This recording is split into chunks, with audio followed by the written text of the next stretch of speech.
نبی دو عالم صلی اللہ تعالیٰ علیہ وسلم جب دنیا میں تشریف لائے تو اس وقت بھی دائیاں بنو سعد کے قبیلے سے اور وہاں سے کئی دائیاں آئی تھیں بچوں کو لینے کے لیے. تو ان میں ایک دائی تھی جن کی قسمت اللہ تبارک و تعالیٰ نے ہمارے نبی صلی اللہ تعالیٰ علیہ وآلہ وصحبہ وسلم کی خدمت کی بدولت جگہ دیا. وہ انوکھی قسمت والی صرف ایک ہی دانی تھی دنیا میں ساری عورتوں پہ اعلیٰ تھی، کیونکہ ہمارے نبی کو گود لیا تھا، ہمارے نبی ان کے دامن میں پلے تھے. وہ بھی آئی تھی اس وقت، وہ وہاں قحط سالی تھا، تنگ دستی تھی، بھوکا پیاسا رہنا پڑتا تھا، اور وہاں قحط سالی کی وجہ سے بارش کے نہ ہونے کی وجہ سے کوئی چارہ بھی جانوروں کو پیٹ بھر کر نہیں ملتا تھا. سارا جنگل سوکھا پڑا تھا، جانور بھی دبلے پتلے ضعیف تھے، اور وہاں کے لوگوں کی حالت بھی ایسی تھی. تو بڑی امید کے ساتھ وہاں کے لوگ دائیاں جب مکے کو پہنچی اس سال بچوں کو لینے کے لیے، تو ان اور بیمار سواری پر آئی تھی.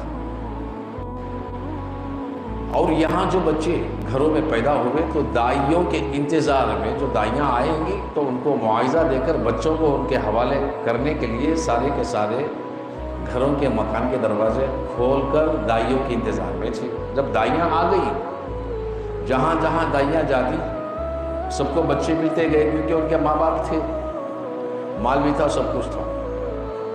یہاں بھی بی بی آمینہ کے گھر پہ حضرت عبد المطلب ہمارے نبی کے دادا بھی دروازے پر کھڑے ہیں کہ کوئی دادی آئے تو ہمارے نبی کو بھی ان کے حوالے کر دے. مگر یہاں جو بھی دائی آتی تو دیتی.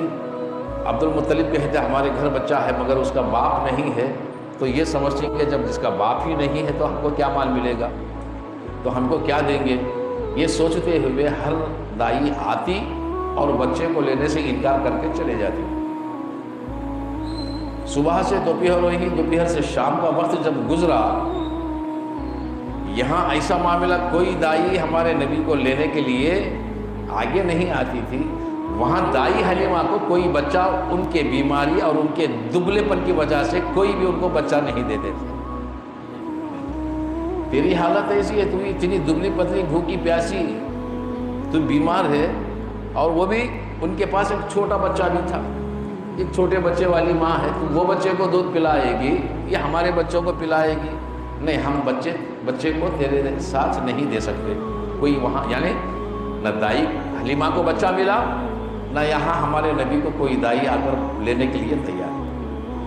جب مایوس ہو کر گھر ہو کر جب جا رہی تھی تو راستے میں ان کا گھر پڑا تو دیکھا کوئی کھڑے ہیں اور گئے، کیا بات ہے؟ تو انہوں نے کہا عبد المطلب نے، صبح سے کوئی دائی بچے کو نہیں لی ہے، ہمارے پاس بھی ایک بچہ ہے، اس کو دودھ پلانے کی اور پرورش کرنے کے لیے ہم دینا چاہتے ہیں، کوئی دائی آگے نہیں آئی. اور جب یہ بات سنتی ہے تو دائی حلیمہ نے کہا اچھا مجھے بھی کوئی بچہ نہیں ملا، چلو میری قسمت شاید اسی میں ہے، میں بچے کو لیتی ہوں. حلیمہ نے کہا میں بچے کو لیتی ہوں.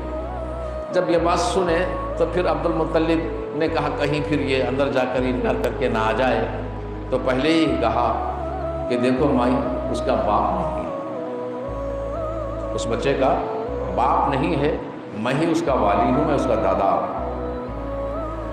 تو دائی حلیمہ نے یہ بات سنا تو ٹھیک ہے، اس کا باپ تو نہیں ہے، آپ تو والی ہیں، پھر بھی چلے دیکھیں گے، بچے کو میں لینا چاہتی ہوں. یہ بات سنتے ہی عبد المطلب حلیمہ کو اندر لے کر گئے، جا کر بی بی آمینہ علیہ السلام سے ملائے اور کہا دائی آئی ہے بچے کو لینے کے لیے، بچے کو ان کے گود میں دے دیں. اب انہوں نے اپنے چھوٹے بچے کو بازو میں رکھا، اور جیسے ہی بی بی آمینہ نے ہمارے نبی کو ان کے ہاتھوں میں دیا تو نبی صلی اللہ تعالیٰ علیہ وسلم نے فوراً آنکھ کھولا اور حلیمہ کی صورت کو دیکھا اور مسکرانے لگ گئے. رحمت للعالمین، وہ پہچانتے ہیں کہ میری دائی آ چکی ہے، نبی کو معلوم ہے. اور جب چہرہ ان کا مسکراتا ہوا دائی حلیمہ نے دیکھا، دائی حلیمہ کی نظر پڑی تو ان کا اندر کا جوش جاگا، ارے شاید یہی بچہ میری قسمت میں ہے، اور اتنا پیارا، اتنا معصوم، اتنا چمکدار، ایسا بچہ کسی اور کا ہو ہی نہیں سکتا، یہ میری قسمت میں رب نے دیا ہے۔ اور وہ خوش ہو گئی، اور خوش ہو کر انہیں دودھ پلانے کے لیے بائیں جانب لے کر بچے کو دودھ پلانے لگی، تو ہمارے نبی نے بائیں جانب دودھ نہیں پیا، دودھ منہ میں نہیں لیا، تو پھر وہ اپنے دائیں جانب لیا، دائیں جانب، تو ہمارے نبی دودھ پینا شروع کر دیا۔ تب تک تو وہ بیمار تھی، بڑی مشکل سے ان کے بچے کا پیٹ بھرتا تھا، اور انہیں تکلیف بھی ہوتی، ایک تو بھوک کی وجہ سے، اور ایک تو سفر کی تھکان، تکلیف کی وجہ سے، بیماری کی وجہ سے بہت ناتوان تھی، نڈھال تھی۔ مگر جیسے ہی ہمارے نبی صلی اللہ تعالی وسلم نے دائیں طرف دودھ پینا شروع کرا، تو اللہ تبارک و تعالیٰ کی رحمت ایسی ہوئی کہ وہ تر و تازگی آ گئی، اور دودھ خود بخود فوارے مارنے لگ گیا، اور ان میں ان کے جسم میں چست پن آ گیا، اور تازگی آ گئی، اور جتنا نڈھال اور جتنا ناتوان پن تھا یہ سارے کا سارا دور ہو گیا۔ تو آپ خوش ہو گئی، یہ بچہ کوئی اور بچہ نہیں، یہ کرامت والا بچہ ہے۔ وہ خوش ہو گئی، اور بی بی آمینہ سے کہا اجازت دے دو، میں بچے کو لے جاؤں گی، پرورش کروں گی۔ ضمانت نامہ ہو گیا، اب عبد المطلب سے اجازت لے لی، اور آپ پھر وہ بیمار جو سواری تھی اس پر بیٹھ کر بچے کو وہاں سے بی بی آمینہ کے گھر سے لے گئی، اور سوچا چلو راستے میں کعبہ ہے، حرم ہے، جاتے جاتے زیارت کر کے چلے جائیں، طواف کرے، زیارت کر کے چلے گئے۔ مکے تو آپ کعبے کے قریب تو آئے ہیں، کعبے کے سامنے تو آئے ہیں۔ تو دائی حلیمہ نے بطور زیارت نبی کو گود میں لیا اور طواف کیا، اور طواف کر کے پھر سنگ اسود کے قریب گئی چومنے کے لیے۔ کس کے قریب؟ سنگ اسود کے قریب گئے چومنے کے لیے۔ بچہ گود میں تھا، آپ چومنے کے لیے سے قریب تھے، مگر دیکھیے ایسا معاملہ ہوا کہ جتنے بھی دیکھے ہیں سب کے سب حیران و پریشان ہو گئے، کیونکہ سنگ اسود تو کعبے میں چسپاں تھا، کعبے میں چسپاں تھا۔ جن کی قسمت، جن کے مقدر میں ہوتا وہی چوم سکتے، نہ تو ایسے لاکھوں لوگ ہیں جن کو چومنا میسر اب تک نہیں ہوا۔ بات سمجھ میں آ رہی؟ تو جن کے قسمت ہے اسی کو چومنا ہوگا، مگر یہاں تو سنگ اسود کو چومنے سے، سنگ اسود کو چومنے سے ہماری خطائیں بھی معاف ہوتی ہیں، اس لیے کہ میرے نبی فرماتے ہیں اس میں انسان کی خطا اور گناہوں کو کھینچ لیتا ہے، اور کل بروز قیامت اللہ تبارک و تعالیٰ کے آگے وہ سنگ اسود اس کی گواہی دیتا ہے۔ سنگ اسود کیا ہے؟ اس کے چومنے والے کی گواہی رب کے آگے دیتا ہے۔ یہ تاثیر ہے اس میں، کیونکہ سنگ اسود دنیا کا نہیں بلکہ یہ جنت سے لایا ہوا ایک پتھر، یہ بہت روشن دار تھا، اور ایسی روشنی تھی اس میں، اگر اس کی اصلی حالت پہ ہوتا تو سورج کی چمک اس کے سامنے چراغ کی طرح بن جاتی۔ یہ اتنا روشن تھا، تو اس کی روشنی کم کر دی گئی، پردے میں اس کو روشنی کو رکھ دیا گیا۔ جب دائی حلیمہ اس کے قریب لے کر گئی تو دیکھا یہ کہ خود بخود سنگ اسود جو جکڑا تھا کعبے میں، خود بخود وہاں سے باہر آیا، ہمارے نبی کے ہونٹوں کو لگ گیا، خود بخود باہر آیا اور نبی کے ہونٹوں کو لگ گیا۔ معلوم یہ ہوا ہر ایک سنگ اسود کو چومنا چاہتے ہیں، اور قسمت سنگ اسود کی یہ کہ وہ کعبے کو چھوڑ کر نبی کے ہونٹوں کو چومنا شروع کر دیا۔ کعبے کو چسپا کرنے والے، کعبے کو چھینے والے، کعبے پر ہاتھ رکھ کر دعائیں کرنے والے، سب کی آرزو ہوتی ہے کہ ہم کعبے کو چھوئیں، اور افضل وہ مقام کعبے میں سنگ اسود ہے اس کو چومیں۔ ہر ایک کی یہ آرزو ہوتی ہے۔ کعبہ تو کعبہ، مگر سنگ اسود سے کعبے سے الگ ہوا، جدا ہوا، نبی کے ہونٹوں پر چسپاں ہو گیا۔ یہ منظر تھا، یہ بچپن کی اس کو کرامت سمجھیے، یہ ہمارے نبی کا معجزہ سمجھیے، یا سنگ اسود کی قسمت سمجھیے۔ اور جب اس نے چوما، اللہ نے بھی اس کا چومنا خالی جانے نہیں دیا۔ اے سنگی اسود، تو نے میرے نبی کے احترام کرتے ہوئے میرے نبی کو صرف ایک بار چوما تھا، صبح قیامت تک میرے بندوں کو تجھے چومنے لگا دوں گا۔ ہے نا بدلا، صرف ایک بار چوما تھا اس میں ہمارے نبی کے لبوں کو، جب ایک بار چوما تھا۔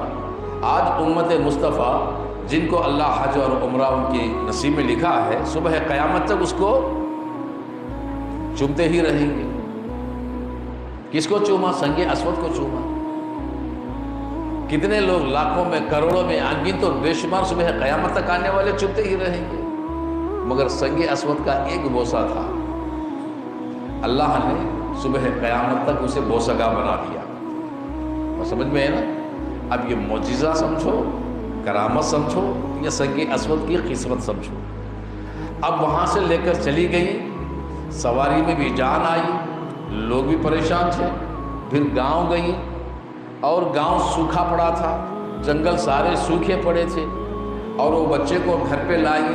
رات کا وقت تھا، جب بچے کو سلایا اور بچے کو وہاں کھٹیے پر سلایا، اور آپ چراغ لگانے کے لیے گئی، چراغ میں تیل نہیں تھا، اتنی تنگ دستی تھی، مگر قسم خدا کی جب بچہ نظریں اٹھا کر دیکھنے لگا، حلیمہ سعدیہ کے گھر کو سارا گھر روشن ہو گیا، اور ایسا روشن کہ آجو باجو والے، بغل والے بھی پریشان ہو گئے، یہاں تک کہ دائی حلیمہ کو ٹوکنے لگے کہ اے حلیمہ، مہنگائی کا زمانہ، تیل کسی کے پاس میسر نہیں ہے، غریبی ہے، تنگ دستی ہے، تو ساری رات پتہ نہیں کتنے چراغاں جلاتی ہے، تیرے گھر سے روشنی پھوٹ کر باہر نکلتی ہے، اتنا خرچہ کیوں کرتی ہے؟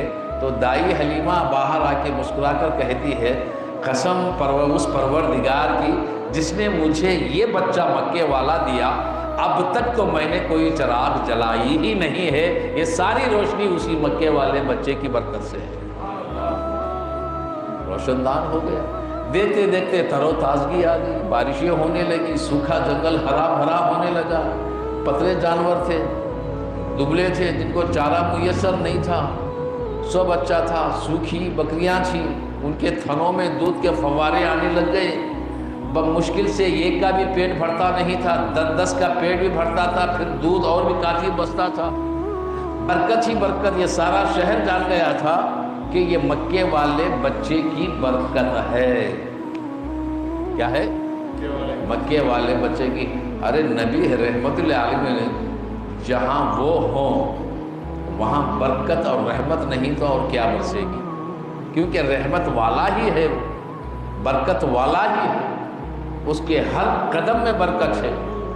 جب 1 سال ہوا، 2 سال ہو گئے، 3 سال ہو گئے، وہ اپنے بھائی کے ساتھ پھر بکریوں کو لے گئے چرانے کے لیے۔ ہمارے نبی بکری بھی چرائے، ہمارے نبی ہی نہیں ہے، ہر نبی بکریاں چراتے تھے، ہر نبی کی سنت ہے بکریاں چرانا۔ بس سمجھ میں آ رہی؟ تو میرے نبی نے بھی بکریوں کو چرایا۔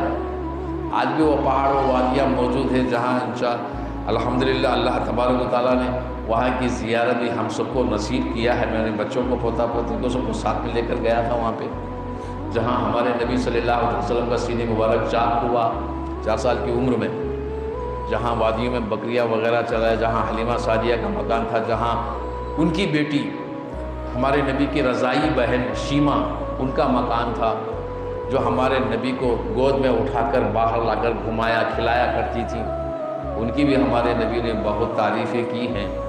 تو ایسے مقامات کی بھی زیارت ہوئی، آج بھی وہ مقامات موجود ہیں۔ میرے نبی وہ پہاڑوں پر، اس جگہوں پر بکریوں کو لے جا کر چراتے تھے، مگر فرق اتنا تھا، ہر چرواہا بکریوں کے پیچھے ہانکتے ہوئے چراتا ہے، مگر ہمارے نبی لے کر تو جاتے ہیں، بیٹھ جاتے ہیں اور ایک دائرہ بنا دیتے ہیں، ساری بکریاں اسی دائرے کے اندر چلتے ہیں۔ جب پیٹ بھر جاتا تو ہمارے نبی کے آگے بیٹھ جاتے اور نبی کو دیتے رہتے، تکتے رہتے، یہ معاملہ تھا۔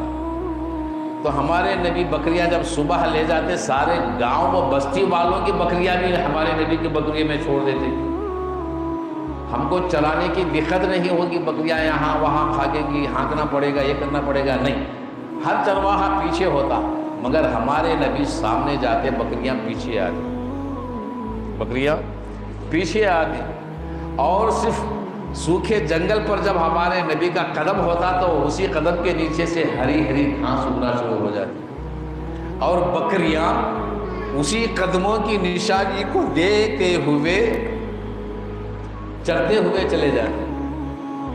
یہ معجزہ ہے ہمارے نبی کے قدموں کی برکت سے۔ تو اللہ تبارک و تعالیٰ ان کے قدموں کی برکت سے سارے ریوڑ کو، بکریوں کو بھی پیٹ بھر کر چارہ کھلاتا تھا۔ تو ایسے معاملہ ہوا تھا۔ پھر 4 سال کی عمر میں ہمارے نبی دو عالم صلی اللہ علیہ وسلم کا سینہ یہ مبارک چاک کیا تھا۔ یہ پہلی بار تھا جس کو دیکھ کر جو بھائی تھا وہ ڈر گیا تھا۔ پھر دائی حلیمہ سے آ کر کہنے لگا ایسا ایسا ہوا، تو وہ آہو بکا کرتی ہوئی گئی، تو میرے نبی آرام سے بیٹھے ہوئے تھے۔ تو پھر اس کے بعد ہمارے نبی کے دشمن بھی بہت تھے، یہودی، وہ تلاش کر کے وہ بچے کو ہم قتل کر دیں گے، بچے کو تلاش کرنے لگ گئے، کہاں ہے بچہ دیکھیں گے، تلاش کرنے۔ معلوم ہوا کہ وہ طائف گیا ہوا، یعنی بنو سعد گیا ہوا ہے، تو وہاں بھی چلے گئے تھے۔ اور بچہ کتنے مہینے کا ہے اس وقت؟ 8 مہینے کا ہے۔ کتنے مہینے کا؟ 8 مہینے کا ہے۔ ان کو پتا ہے کہ 8 مہینے کا بچہ کتنا ہوتا ہے، اور ہمارے نبی تو 8 مہینے کی عمر میں دوڑ رہے ہیں باہر، اور دیکھنے سے لگ رہے ہیں کہ 3 سال کے بچے ہیں۔ عمر تو 8 مہینے کی ہے، تو 8 مہینے کی عمر میں ہمارے نبی 3 سال کے بچے کی طرح لگ رہے ہیں۔ یہی تو میں کہہ رہا تھا کہ ہمارے نبی کا ایک دن ہمارا مہینہ، ان کا 1 مہینہ ہمارا 1 سال۔ جیسے ہمارے بچے 1 سال میں بڑھتے ہیں نا، تو ہمارے نبی 1 مہینے میں اتنا بڑھتے تھے۔ تو یہ حکمت تھی خداوند کی، یہ اس لیے کہ وہ 8 مہینے کا بچہ جان کر آئے تھے ڈھونڈنے، یہاں پایا 3 سال، اور دیکھا نبی کو، دیکھا آمنا سامنا ہوا، سب کچھ نبی کھیلتے تھے، اور دیکھا یہ محمد نہیں ہو سکتا، کیونکہ محمد تو 8 مہینے کا ہے، یہ تو 3 سال کا ہے، یہ بچہ تو 3 سال کا ہے، وہ پیدا ہو کے 8 مہینے کا ہوا۔ پورے گھر بار ڈھونڈے تھے، بچہ تو آنکھوں کے سامنے کھیل رہا ہے، اور 8 مہینے کا کوئی بچہ نہیں ملا، وہ واپس چلے گئے۔ تو اللہ تبارک و تعالیٰ نے اس طرح ہمارے نبی کو بڑھا کر ان کے جان کی حفاظت اس وقت سے کرتا ہوا، اس وقت سے نہیں ہے، یہ اس وقت سے حضرت عبد المطلب، حضرت عبداللہ کے جان کے بھی دشمن بن گئے تھے، کیونکہ ان سے آنے والا اس وقت سے بھی اللہ تبارک و تعالیٰ حفاظت کرتا ہوا آ رہا ہے۔ پھر اس کے بعد جب 4 سال کی عمر ہوئی تو دائی حلیمہ پھر مکے کو آئی، بی بی آمنہ رضی اللہ تعالیٰ عنہا کے حوالے بچے کو سونپا، تو آپ چلی گئی، اور پھر بعد میں ان کی ملاقات کا ذکر نہیں آیا، پھر بعد میں آیا، مدینہ المنورہ میں ہمارے نبی کے اعلان نبوت کے بعد، ہجرت کے بعد آیا۔